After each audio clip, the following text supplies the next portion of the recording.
അപ്പോൾ നമ്മളിന്ന് ലൊലോട്ട ഐലൻഡിലേക്കാണ് പോകുന്നത്. വളരെ മനോഹരമായിട്ടുള്ളൊരു പ്രൈവറ്റ് ഐലൻഡാണിത്. അപ്പോൾ നമ്മൾ ഇവിടെ ഹിൽട്ടൺ ഹോട്ടലിൽ നിന്നാണ് ഇവിടുന്ന് ബസ് നമുക്കുണ്ട്.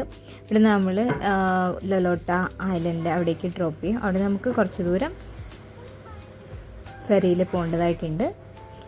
അപ്പോൾ ഏകദേശം രാവിലെ 7:30 ആയിട്ടുണ്ട്. നമ്മൾ കുറച്ച് നേരത്തെ എത്തിയിട്ടുണ്ട്. 7:45 നമുക്കിവിടുന്ന് ക്യാബ് അറേഞ്ച് ചെയ്തിരിക്കുന്നത്.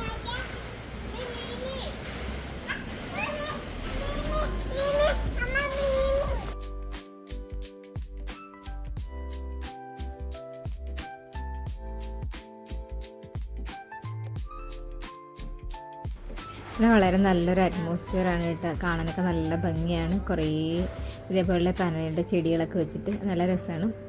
ഇവിടെ ഒരു ഗാലറി പോലെയുണ്ട് താഴെയായിട്ട്. അപ്പോൾ ഇവിടെ എന്തെങ്കിലുമൊക്കെ കൾച്ചറൽ പ്രോഗ്രാമൊക്കെ നടക്കുമ്പോൾ വരുന്ന ഗസ്റ്റുകൾക്കൊക്കെ ഇവിടെ ഇരുന്നിട്ട് പ്രോഗ്രാം കാണാൻ വേണ്ടിയിട്ടുള്ള ഒരു അറേഞ്ച്മെൻറ്റ്സാണ്.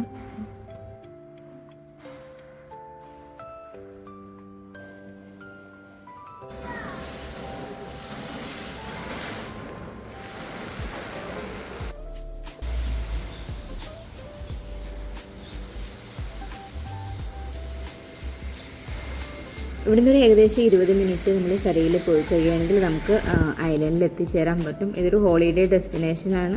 അതുകൊണ്ട് ധാരാളം ടൂറിസ്റ്റുകൾ ഇങ്ങനെ അവിടേക്ക് എത്താറുണ്ട്. ഇത് നമ്മുടെ ഐലൻഡിലേക്കുള്ള റിസപ്ഷനാണ്. ഇവിടെ വരെ നമുക്ക് വണ്ടിയിൽ വരാൻ പറ്റുള്ളൂ. ഇത് കഴിഞ്ഞ് നമുക്കിനി ഫെറിയിലാണ് പോകേണ്ടത്. അത് അപ്പം ഇനി ഇവിടുന്ന് ഏകദേശം 1 മണിക്കൂറോളം നമ്മളിവിടെ വെയിറ്റ് ചെയ്യണം. നമുക്ക് പോകേണ്ട സ്ഥലം ഇവിടെയാണ്. ഇതിപ്പോൾ ടൂറിസ്റ്റായിട്ടുള്ള ആൾക്കാർ പുറത്തുനിന്നൊക്കെ വരികയാണെങ്കിൽ നമുക്കിവിടെ ലഗേജൊക്കെ കൊണ്ടുവന്നു കഴിഞ്ഞാൽ ഇവിടെ ബാഗേജ് സ്റ്റോറിങ് റൂമൊക്കെ ഉണ്ട്. ഇവിടെ വയ്ക്കാം.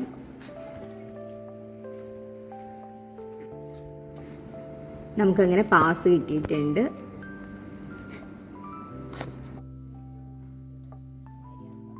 ഇത് കൂടാതെ അവർ കയ്യിലിങ്ങനെ സീൽ ചെയ്യും കേട്ടോ.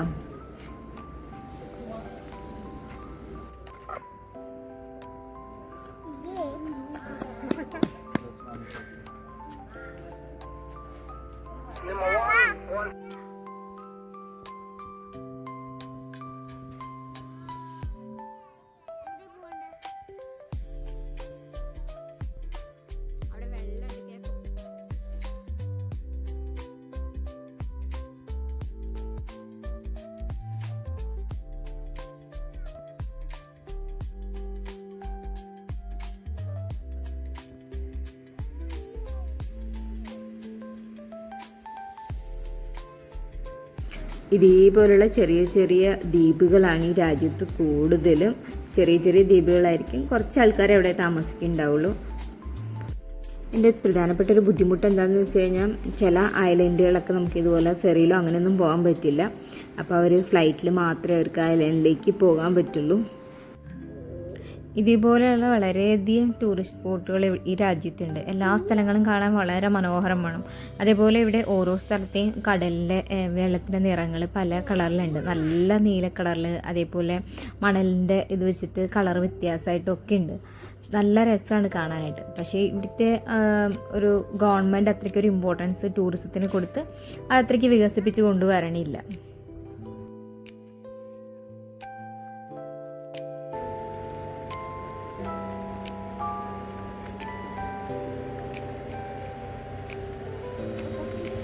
അപ്പോൾ നമ്മുടെ ഫെറി എത്തിച്ചേർന്നിട്ടുണ്ട്. അപ്പോൾ ഈ കാണുന്ന ആൾക്കാരൊക്കെ ഐലൻഡിലേക്ക് പോകാനുള്ളവരാണ്. അപ്പോൾ നമുക്കിവിടെ വെഹിക്കിൾ കൊണ്ടുവരികയാണെങ്കിൽ ഇവിടെ പാർക്ക് ചെയ്യാം.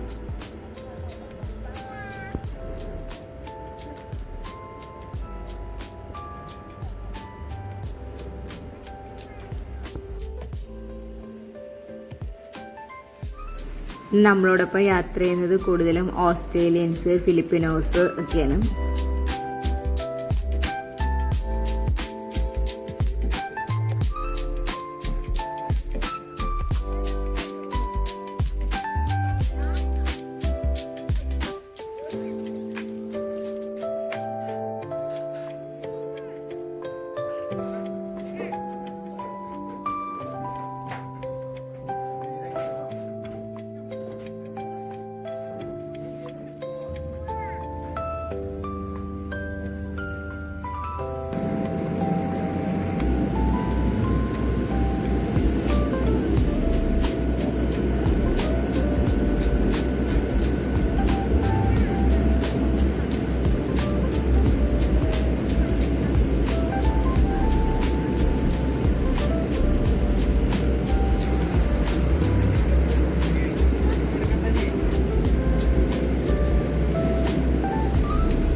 അപ്പോൾ ഈ കാണുന്ന ദ്വീപിലേക്കാണ് നമുക്ക് എത്തേണ്ടത്. ഇനി വളരെ കുറച്ചുകൂടി മാത്രം നമുക്ക് യാത്ര ചെയ്യാനുള്ളൂ.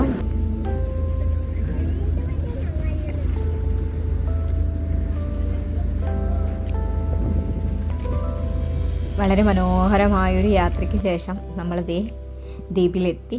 അപ്പോൾ ഈ നമ്മുടെ ഫെറി ഇറങ്ങിക്കഴിഞ്ഞാൽ നമുക്കിത് ഈ പാലത്തിലൂടെ വേണം നടന്ന് നമ്മുടെ ഡെസ്റ്റിനേഷനിലേക്ക് എത്തിച്ചേരാനായിട്ട്. അപ്പോൾ ഇതിൻ്റെ ഒരു ഭാഗം മാത്രമേ കൈവരിയുള്ളൂ കേട്ടോ, ഒരു ഭാഗം ഇങ്ങനെ ഓപ്പണായിട്ട് ഉണ്ടാവും. കാണാൻ നല്ല രസമാണ്, അതുപോലെ യാത്ര ചെയ്യാനും.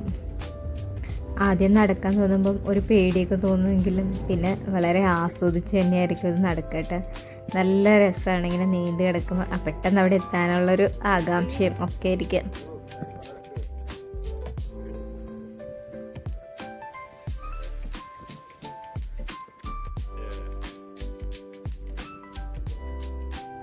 ഇവിടെ നിന്ന് താമസിച്ചതിന് ശേഷം തിരിച്ച് നമ്മൾ വന്ന ഫെറിയിലേക്ക് തിരിച്ചു പോകുന്ന ടൂറിസ്റ്റുകളെ നമുക്ക് കാണാൻ പറ്റും.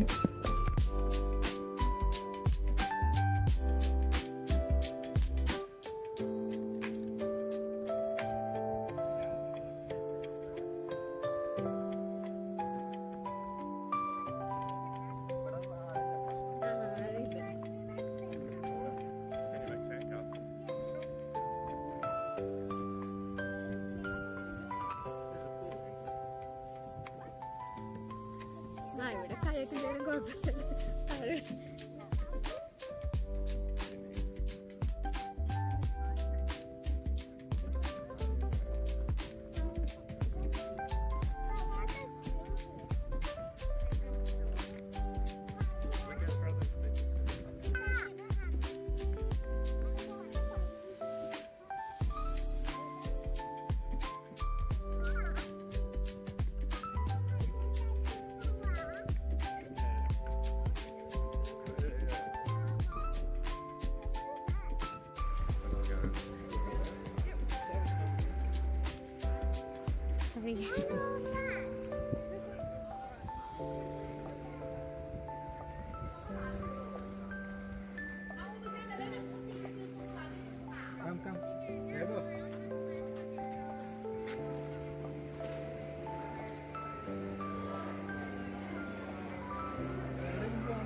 ഇവിടുത്തെ മെയിൻ അട്രാക്ഷൻ ഈ പൂളാണ്.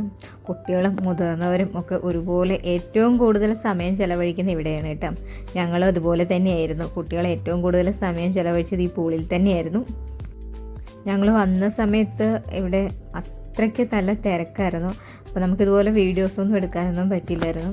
ഇപ്പം ഏകദേശം ഞാനിപ്പം വീഡിയോ എടുക്കുന്നത് വൈകുന്നേരമാണ്. അപ്പോഴത്തേന് എല്ലാം ഒരുവിധ ആൾക്കാരൊക്കെ പോയിട്ടുണ്ടായിരുന്നു. അപ്പോൾ ഞങ്ങൾ വൈകിട്ട് 5 മണിക്കത്തെ ഫെറിയിലാണ് തിരിച്ചു പോകുന്നത്. അപ്പം ഏകദേശം എല്ലാവരും പോയി കഴിഞ്ഞാൽ കുറച്ച് ഫ്രീ ആയ കാരണം വീഡിയോ ഒക്കെ വളരെ നന്നായിട്ട് എനിക്ക് എടുക്കാൻ പറ്റി. ഇല്ലെന്നുണ്ടെങ്കിൽ ഇങ്ങനെ എടുക്കാൻ പറ്റില്ലായിരുന്നു. ഇവിടെ കുട്ടികൾക്കൊക്കെ ഫുട്ബോളും അങ്ങനെയൊക്കെ കളിക്കാനുള്ള ഈ ബീച്ചിൻ്റെ സൈഡിലായിട്ട് ഉള്ള സ്ഥലമാണത്. ഞാൻ പറഞ്ഞ പോലെ കൂടുതൽ സമയം കുട്ടികളൊക്കെ പൂളിലായിരുന്നു. ഇതൊക്കെ കഴിഞ്ഞ് ഇനി നമ്മൾ ഈ മലമുകളിലേക്കൊന്ന് കയറുകയാണ്. മുകളിലുള്ള കാഴ്ചകളൊക്കെ നമുക്കൊന്ന് കാണാം. ഇതൊരു ഏകദേശം 3 കിലോമീറ്ററോളം നീണ്ടു കിടക്കുന്നൊരു ദ്വീപാണ്. ഇതിനധികം വീതിയില്ല. വീതി ചില സ്ഥലത്തൊക്കെ വളരെ കുറച്ച് മാത്രം വീതിയുള്ളൂ. അത് നടന്നു പോകാനായിട്ട് വളരെ വീതിയിലുള്ള വഴിയൊന്നുമില്ല. വളരെ ഇടുങ്ങിയ വഴിയിലൂടെയാണ് നമ്മളിങ്ങനെ മുകളിലേക്ക് കയറി പോവുക. അതിന് മുകളിൽ എത്തിക്കഴിഞ്ഞാൽ വളരെ മനോഹരമായ ദൃശ്യങ്ങളാണ്. 2 സൈഡുകളും ഇതുപോലെ ഇങ്ങനെ കൊക്ക പോലെ തന്നെയാണ് കേട്ടോ. അപ്പോൾ എല്ലാവരും അവരിങ്ങനെ ബോർഡൊക്കെ വെച്ചിട്ടുണ്ട്, ശ്രദ്ധിച്ച് പോകണമെന്നുള്ളത്. ഇതിൻ്റെ മുകളിൽ നിന്നുള്ള കാഴ്ച എന്ന് വെച്ചാൽ അതിമനോഹരമാണ് കേട്ടോ. അത്രയ്ക്ക് മനോഹരമായിട്ടുള്ളൊരു കാഴ്ചയാണിത്. അപ്പോൾ ഇതിലൂടെ ഇങ്ങനെ നടന്നു പോകുമ്പോഴേക്കും എൻ്റെ മനസ്സിലേക്ക് വരുന്നത് ഞാൻ +2 പഠിച്ചിട്ടുണ്ടായിരുന്ന ഒരു നോവലാട്ടോ, കൗണ്ട് ഓഫ് മോണ്ടി ക്രിസ്റ്റോ എന്ന് വെച്ച് ആ നോവൽ. അപ്പോൾ അതിങ്ങനെ ഫുള്ള് അതുമായിട്ടിങ്ങനെ നമ്മുടെ മനസ്സിൽ അത്രത്തോളം ആഴത്തിൽ പതിഞ്ഞുകൊണ്ടായിരിക്കാം അതെനിക്കിങ്ങനെ ഓർമ്മയിലിങ്ങനെ വന്നുകൊണ്ടിരുന്നത്. അപ്പോൾ അതിൻ്റെ കഥ ഞാനത് ചുരുക്കി പറഞ്ഞുതരാം. വളരെ മനോഹരമായിട്ടുള്ളൊരു നോവലായിരുന്നു കേട്ടോ, the Count of Monte Cristo എന്നത്. ഇത് എഡ്മണ്ട് ഡാൻഡസ് എന്ന് പറയുന്നൊരു നാവികൻ്റെ കഥയാണിത്. അദ്ദേഹം വളരെ അധികം സമർത്ഥനായൊരു നാവികനായിരുന്നു. അപ്പോൾ അയാളുടെ കഴിവുകൊണ്ട് തന്നെ പെട്ടെന്ന് തന്നെ അയാൾക്കൊരു നാവികൻ എന്ന പദവിയിലേക്ക് പെട്ടെന്ന് തന്നെ എത്താൻ പറ്റി. ഇതിൽ അസൂയ പൂണ്ട അദ്ദേഹത്തിൻ്റെ തന്നെ കൂടെ ഉണ്ടായിരുന്ന ആൾക്കാർ 2-3 പേര് അദ്ദേഹത്തെ ചതിക്കുകയും അങ്ങനെ വഞ്ചനയിലൂടെ രാജ്യദ്രോഹ കുറ്റമൊക്കെ ചുമർത്തി അദ്ദേഹത്തെ ജയിലിലടക്കുകയാണ്. ഇത് വളരെ ഒറ്റപ്പെട്ടൊരു ദ്വീപിലായിരുന്നു തടവറയുള്ളത്. അപ്പോൾ ഇവിടുന്ന് മറ്റ് സഹതടവുകാരെ കാണാനോ അങ്ങനെയുള്ള യാതൊരു വിധമായ സൗകര്യങ്ങളും ഇല്ല. ആദ്യമൊക്കെ പെട്ടെന്ന് നമ്മൾ ജയിലിലടയ്ക്കപ്പെട്ടപ്പോൾ നമ്മുടെ ഡാൻഡസ് വിചാരിച്ചു എൻ്റെ നിരപരാധിത്വം പെട്ടെന്ന് തന്നെ തെളിയിക്കപ്പെടുമെന്നും എനിക്ക് തിരിച്ച് പുറത്ത് പോകാൻ പറ്റുമെന്നൊക്കെ. പക്ഷേ ഇതിങ്ങനെ വർഷങ്ങളോളം ഇങ്ങനെ ഓരോ വർഷം കടന്നു പോകും, ദിവസങ്ങൾ കടന്നു പോകുമ്പോഴേക്കും എല്ലാ പ്രതീക്ഷയും നഷ്ടപ്പെട്ട് ഇനി അവസാനം മരണത്തിന് മാത്രമേ എന്നെ ഇതിൽ നിന്ന് രക്ഷിക്കാൻ പറ്റത്തുള്ളൂ എന്നൊരു നിലയിലേക്ക് നമ്മുടെ ഡാൻഡസിൻ്റെ മനസ്സ് മാറുകയും പിന്നീട് അദ്ദേഹം ആഹാരങ്ങളെല്ലാം ഒഴിവാക്കാൻ തുടങ്ങി. ആഹാരം ഒഴിവാക്കാൻ വെച്ചാൽ ആഹാരങ്ങളെല്ലാം ഉപേക്ഷിച്ചു. പെട്ടെന്ന് തന്നെ മരിക്കാമല്ലോ. അങ്ങനെ ഓരോ ദിവസം കഴിയും തോറും ഡാൻഡസിൻ്റെ ആരോഗ്യമൊക്കെ വളരെ കുറഞ്ഞ് അദ്ദേഹം നല്ല അവശ നിലയിലേക്ക് എത്തും. അങ്ങനെ ഇരിക്കുകയാണ് ഒരു ദിവസം ഡാൻഡസ് ഒരു ശബ്ദം കേൾക്കുന്നത്. അപ്പോൾ അതൊരു ഡാൻഡസിൻ്റെ ജീവിതത്തിൽ ഒരു പ്രത്യാശയുടെ കിരണങ്ങളായിരുന്നു കേട്ടോ. അപ്പോൾ ഈ ശബ്ദം ഇങ്ങനെ കൂടിക്കൂടി വരുന്നു. അപ്പോൾ ഡാൻഡസും ഒരു നിമിഷം ആലോചിച്ചു, എന്തുകൊണ്ട് എനിക്കും ഇതുപോലൊരു തുരങ്കം ഉണ്ടാക്കി രക്ഷപ്പെട്ടുകൂടാന്ന്. പക്ഷെ അതിന് പറ്റിയ ആയുധങ്ങളൊന്നും ഉണ്ടായില്ല. അപ്പം അവിടെ ഉണ്ടായിരുന്ന ഈ സൂപ്പൊക്കെ തടവുകാർക്ക് കൊടുക്കുന്ന ഒരു പാൻ ഉണ്ടായിരുന്നു. അപ്പം അതിൻ്റെ കൈപ്പിടി ഒടിച്ചെടുത്തിട്ട് ഡാൻഡസ് പതുക്കെ തുരങ്കം ഉണ്ടാക്കാൻ തുടങ്ങും. അങ്ങനെ ദിവസങ്ങളുടെ പരിശ്രമം കൊണ്ട് തുരങ്കം ഇങ്ങനെ നീണ്ടു പോവും. പക്ഷേ അതൊരിക്കലും പുറത്തേക്കായിരുന്നില്ല പോയിരുന്നത്. അപ്പോൾ അടുത്ത സഹതടവുകാരനുണ്ടാക്കിയ തുരങ്കത്തിലേക്കാണ് എത്തിച്ചേരുന്നത്. അങ്ങനെ ഇവർ 2 പേരും അവിടെ വെച്ച് കണ്ടുമുട്ടുകയും ഇവർ 2 പേരും ചേർന്ന് തുരങ്കം ഉണ്ടാക്കാൻ തുടങ്ങുകയും ചെയ്യും. അപ്പോൾ ആ കണ്ടുമുട്ടിയ ആളുടെ പേരായിരുന്നു അബി ഫാരിയ. അപ്പോൾ അബി ഫാരിയ വളരെ നല്ലൊരു മനുഷ്യനായിരുന്നു. അയാൾ ഇതുപോലെ ചതിക്കപ്പെട്ട് ജയിലിൽ അടയ്ക്കപ്പെട്ടതാണ്. അദ്ദേഹത്തിന് വളരെയധികം പ്രായം ഉണ്ടായിരുന്നു. അപ്പോൾ അയാൾക്കൊരു മകനെ പോലെ ഡാൻഡസിനെ ഇഷ്ടമാവുകയും കുറേ ഭാഷകളൊക്കെ പഠിപ്പിക്കുകയും അങ്ങനെ കുറേ അറിവുകൾ അബി ഫാരിയയിൽ നിന്നും ഡാൻഡസിന് കിട്ടും. അങ്ങനെ അവർ 2 പേരും കുറേ ദിവസത്തെ പരിശ്രമത്തിനൊടുവിൽ തുരങ്കം ഇങ്ങനെ നീണ്ടു പോയിക്കൊണ്ടിരുന്നു. പക്ഷേ ഒരു ദിവസം പെട്ടെന്ന് അബി ഫാരിയയ്ക്ക് കടുത്ത അസുഖം ഉണ്ടാവുകയും അബി ഫാരിയ ദിവസത്തിന് ദിവസം ഇങ്ങനെ കൂടുതൽ അവശനായി മാറുകയും ചെയ്യും. അപ്പോഴൊക്കെ അബി ഫാരിയ ഇങ്ങനെ ഡാൻഡസിനെ വളരെയധികം പ്രോത്സാഹിപ്പിച്ചുകൊണ്ടിരുന്നു. നീ എങ്ങനെയും ഇവിടുന്ന് തുരങ്കം ഉണ്ടാക്കി രക്ഷപ്പെടണം, നിന്റെ ജീവിതം ഇവിടെ അവസാനിക്കാനുള്ളതല്ല. അതേപോലെ ഡാൻഡസിന് ശരിക്കും അറിയില്ലായിരുന്നു എന്താണ് തൻ്റെ ജീവിതത്തിൽ സംഭവിച്ചതെന്നും. അപ്പോൾ അതൊക്കെ പറഞ്ഞു കൊടുക്കുകയാണ് നിന്റെ കൂട്ടുകാരാണ്. കഥയൊക്കെ കേട്ട് കഴിഞ്ഞിട്ട് അബി ഫാരിയയാണ് ഡാൻഡസ് പറഞ്ഞതെന്നും നിന്റെ കൂട്ടുകാരാണ് അവൻ്റെ നാവികന്റെ സ്ഥാനത്തേക്ക് വരാൻ വേണ്ടിയിട്ട് ഡാൻഡസിനെ ചതിച്ച് ജയിലിലാക്കിയതാണെന്നും ഒക്കെ പറഞ്ഞു കൊടുക്കുകയാണ്. അങ്ങനെയാണ് ഡാൻഡസിന് മനസ്സിലാവുന്ന ഒരു വഞ്ചനയുടെ ബാക്കി പത്രമായിട്ടാണ് താനീ തുറങ്കലിൽ അടയ്ക്കപ്പെട്ടതെന്ന്. അങ്ങനെ വളരെ പെട്ടെന്ന് തന്നെ അബി ഫാരിയയുടെ അസുഖം വല്ലാണ്ട് കൂടുകയും അപ്പോൾ അദ്ദേഹം ഒരു അജ്ഞാതമായിട്ടുള്ളൊരു ദ്വീപിനെക്കുറിച്ചും അവിടെയുള്ള നീതിയെക്കുറിച്ചും ഒക്കെ ഡാൻഡസിനോട് പറയും. പക്ഷെ ഡാൻഡസ് അതൊന്നും അത്രയ്ക്ക് വലിയ കാര്യമാക്കിയില്ല. ആൾക്ക് വയ്യാതായില്ല, സുഖമില്ലാണ്ടായ കാരണം അതിൻ്റെ അവശനിലയ്ക്കായി അദ്ദേഹത്തിന് കുറച്ച് മാനസികമായിട്ട് വല്ല പ്രശ്നമായിരിക്കും എന്നൊക്കെയാണ് ഡാൻഡസ് കരുതുക. അങ്ങനെ ഒരു ദിവസം പെട്ടെന്ന് അബി ഫാരിയ മരണപ്പെടുകയും ഡാൻഡസിന് എന്ത് ചെയ്യണമെന്നേ അറിയില്ല. അങ്ങനെ ഇടയ്ക്ക് വന്ന് ഡാൻഡസ് വന്ന് നോക്കുമ്പോഴേക്കും ഈ മൃതദേഹം ഇവരൊരു ചാക്കിൽ കെട്ടിവെക്കും. അത് കാണുമ്പം ഡാൻഡസിന് മനസ്സിലാവും ഇവരിത് മറവൊന്നും ചെയ്യാൻ പോണില്ല, ഇത് കടലിലേക്ക് എറിയാനായിരിക്കും. പെട്ടെന്ന് തന്നെ ഡാൻഡസ് അബീഫാരിയുടെ മൃതദേഹം എടുത്ത് ആ ടണൽ വഴി തൻ്റെ ജയിലിനുള്ളിൽ കൊണ്ട് റൂമിലാക്കുകയും എന്നിട്ട് പുതപ്പൊക്കെ വെച്ച് മൂടിക്കൊടുക്കും. എന്നിട്ട് തിരിച്ച് വന്ന് ഈ ടണലൊക്കെ അടച്ചിട്ട് തിരിച്ചു വന്ന് ചാക്കിനുള്ളിൽ കയറി കെട്ടിയൊക്കെ വെച്ച് അങ്ങനെ ഇരിക്കും. രാത്രി ആകുമ്പോഴേക്കും പോലീസുകാർ വരും. അവർ വന്നിട്ട് എന്ത് ചെയ്യും, ഈ ചാക്കെടുത്ത് കടലിലേക്ക് എറിയും. കടലിലേക്ക് എറിയുക മാത്രമല്ല, ഇതിലേക്ക് വളരെ വെയിറ്റുള്ള ലോഹങ്ങളൊക്കെ അതിൽ കെട്ടിയിട്ടായിരിക്കും വെള്ളത്തിലേക്ക് ഇട്ട് കൊടുക്കുന്നത്, പൊങ്ങി വരാതിരിക്കാനായിട്ട്. പക്ഷേ ഇത് ഡാൻഡസിന് അറിയില്ലായിരുന്നു. കഴിക്കാൻ കൊടുക്കുന്നതിൽ നിന്ന് മീനിൻ്റെ മുള്ളുകൾ മാത്രം അത് വെച്ചിട്ടാണ് ഇവർ തുണിയൊക്കെ തുന്നുകയും അങ്ങനെയൊക്കെ ചെയ്തുകൊണ്ടിരുന്നത്. ആ മുള്ള് കയ്യിൽ സൂക്ഷിച്ചിട്ടുണ്ടായിരുന്നു. അത് വെച്ച് ചാക്ക് പതുക്കെ വെള്ളത്തിൽ വീണ് കഴിയുമ്പോഴേക്കും ഭയങ്കരമായിട്ട് ശ്രമിച്ചു നോക്കിയിട്ട് വെള്ളത്തിനടിയിലേക്ക് പോകും. അപ്പോഴാണ് താഴേക്ക് ആഴങ്ങളിലേക്ക് പോകുമ്പോഴേക്കും സർവ്വശക്തി എടുത്ത് കുറേ ശ്രമിച്ചു നോക്കിയിട്ടാണ് അവസാനം ചാക്ക് മുറിച്ച് നമ്മുടെ ഡാൻഡസ് രക്ഷപ്പെട്ട് എത്തുന്നതൊരു കടൽ കൊള്ളക്കാരുടെ കപ്പലിലാണ്. അപ്പോഴേ അവർക്ക് ഡാൻഡസിനെ കാണുമ്പോഴേക്കും ഏകദേശം കാര്യങ്ങളൊക്കെ മനസ്സിലാവും. എന്താണെന്ന് വെച്ച് കഴിഞ്ഞാൽ വളരെ നീണ്ട താടിയും മുടിയൊക്കെ ആയിട്ട്. അങ്ങനെ യാദൃശ്യമായിട്ട് നമ്മുടെ ഡാൻഡസ് തിരിച്ച് എത്തിച്ചേർന്നത് ആ ദ്വീപിലായിരിക്കും, അബീഫാരിയ പറഞ്ഞ ദ്വീപിൽ. അങ്ങനെ ആ നിധി സ്വന്തമാക്കുകയും തന്നെ വഞ്ചിച്ചവരോടൊക്കെ പ്രതികാരം ചെയ്യുന്നതുമായിട്ടുള്ള വളരെ മനോഹരമായിട്ടുള്ളൊരു നോവലാണിത്.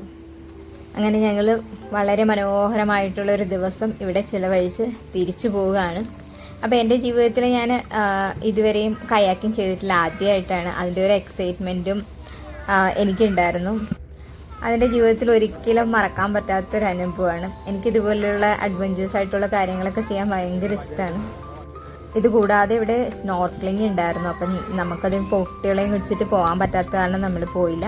അപ്പോൾ ഇവിടെ വന്നാലുള്ള മെയിൻ ആക്ടിവിറ്റീസ് പൂളിൽ സമയം ഇതുപോലെ ചെയ്യാം. അതുപോലെ ഈ മലമുകളിൽ പോയി ഈ വ്യൂ ഒക്കെ കാണാൻ വളരെ രസമാണ്. കൂടാതെ കയാക്കിങ് ഇതൊക്കെ ചെയ്യാം. അങ്ങനെ ഒരു ദിവസം ഫുള്ള് അടിച്ചു പൊളിക്കാനുള്ള എല്ലാ കാര്യങ്ങളും ഈ ദ്വീപിലുണ്ട്. ഒരിക്കലും അതൊരു നഷ്ടമാവില്ല. നമ്മുടെ ജീവിതത്തിൽ വളരെ മനോഹരമായിട്ടുള്ളൊരു ദിവസമായിരിക്കും. എനിക്ക് ഒത്തിരി ഇഷ്ടമായി. ഇവിടുന്ന് തിരിച്ചു പോകുമ്പം നമുക്ക് എന്തോ ഒരു നഷ്ടബോധം പോലെയാണ്, എന്തോ ഒരു നഷ്ടം, മനസ്സിൽ ഭയങ്കര ഒരു വേദന പോലെ തോന്നും. ഈ ഭൂമിയിൽ ഇത്രയും മനോഹരമായിട്ട് നമ്മൾ കാണാത്തതും അറിയാത്തതുമായിട്ടുള്ള എത്രയോ സ്ഥലങ്ങൾ ഉണ്ടായിരിക്കും അല്ലേ. അപ്പോൾ ഞങ്ങൾ കാണുന്ന പോലെ ഈ സ്ഥലത്തിൻ്റെ മനോഹാരിത നിങ്ങളിലേക്കും അതേപോലെ എത്തിക്കാനുള്ളൊരു ചെറിയ ശ്രമം മാത്രമാണ് ഞാൻ നടത്തിയിരിക്കുന്നത്. അപ്പോൾ ഇതൊക്കെ കണ്ടുകൊണ്ടിരിക്കുന്ന നിങ്ങൾ ഓരോരുത്തരും ഇതേപോലെ കുഞ്ഞു കുഞ്ഞു സ്ഥലങ്ങളിൽ യാത്ര പോവുക, ഇതുപോലുള്ള പ്രകൃതി ഭംഗിയൊക്കെ ആസ്വദിക്കുക. ജീവിതത്തിൽ കുറച്ച് സമയമെങ്കിലും ഇതുപോലൊക്കെ ചെലവഴിക്കുക. യാത്രകൾ എന്നും നമ്മുടെ ജീവിതത്തിൽ ഒരു മുതൽക്കൂട്ടായിരിക്കും. അപ്പം എല്ലാവരും ചെറിയ ചെറിയ യാത്രകൾ ചെയ്ത് ആസ്വദിക്കുക. ഇതുപോലെ സ്ഥലങ്ങൾ കാണുകയല്ല മാത്രമല്ല, നമുക്കതിൽ നിന്ന് ഒരുപാട് എക്സ്പീരിയൻസും കൂടെയാണ് നമുക്ക് യാത്രകൾ സമ്മാനിക്കുന്നത്. പണ്ടൊക്കെ സന്തോഷ് സാറിൻ്റെ വീഡിയോ കാണാൻ എനിക്ക് അത്രയധികം ഇഷ്ടമായിരുന്നു. അത്ര മനോഹരമായിട്ടായിരുന്നു ഓരോ സ്ഥലത്തെക്കുറിച്ചും സാറ് പറഞ്ഞു തരണത്. ആ വീഡിയോ ഒക്കെ കാണുമ്പോഴേക്കും നമ്മൾ ആ സ്ഥലത്തൂടെ ശരിക്കും യാത്ര പോയിട്ട് വന്ന പോലൊരു ഫീലിങ്സ് ഉണ്ടാവും അല്ലേ. അപ്പോഴൊക്കെ ഞാനിങ്ങനെ എൻ്റെ മനസ്സിൽ വിചാരിച്ചിട്ടുണ്ട് കേട്ടോ, ഇതുപോലെ സ്ഥലങ്ങളിലൊക്കെ പോകണം, വീഡിയോ എടുക്കണം, എല്ലാവർക്കും പറഞ്ഞു കൊടുക്കണം എന്നൊക്കെ ഞാൻ ഇങ്ങനെ ആഗ്രഹിച്ചിട്ടുണ്ട്. ഞാൻ ആഗ്രഹിച്ച ആ ഒരു ലെവലിൽ ചെയ്യാൻ പറ്റിയില്ലെങ്കിലും അതിൻ്റെ ഒരു ചെറിയൊരളവിലെങ്കിലും എന്നെക്കൊണ്ട് ചെയ്യാൻ പറ്റുന്നതിൽ എനിക്ക് വളരെയധികം സന്തോഷമുണ്ട്. അങ്ങനെ നിങ്ങളുടെ മനസ്സിലും ഒരു കാര്യം അത്രയ്ക്ക് ആത്മാർത്ഥമായിട്ട് നിങ്ങൾ ആഗ്രഹിക്കുകയാണെങ്കിൽ, നിങ്ങൾ അതിനുവേണ്ടി പരിശ്രമിക്കുകയാണെങ്കിൽ നിങ്ങൾക്ക് തീർച്ചയായിട്ടും വിജയിക്കാൻ കഴിയും. നമ്മുടെ വിജയം നമ്മുടെ മനസ്സിലാണ് കേട്ടോ, അത് മറ്റുള്ളവർ പറയുമ്പോഴല്ല. അപ്പം നമ്മളൊരു കാര്യം ചെയ്തു കഴിയുമ്പോൾ നമുക്ക് നമ്മളത് ചെയ്തല്ലോ എന്നൊരു ആത്മസംതൃപ്തി ഇല്ലേ, അതാണ് വിജയം.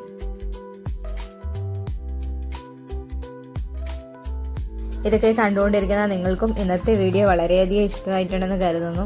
അപ്പോൾ ഇഷ്ടമായിട്ടുണ്ടെങ്കിൽ ലൈക്ക് ചെയ്യാനും കമൻറ്റ് ചെയ്യാനും മറക്കല്ല്. അതേപോലെ പുതിയതായിട്ട് വീഡിയോ കാണുന്ന കൂട്ടുകാരാണെങ്കിൽ സബ്സ്ക്രൈബ് ചെയ്ത് സപ്പോർട്ട് ചെയ്യണം.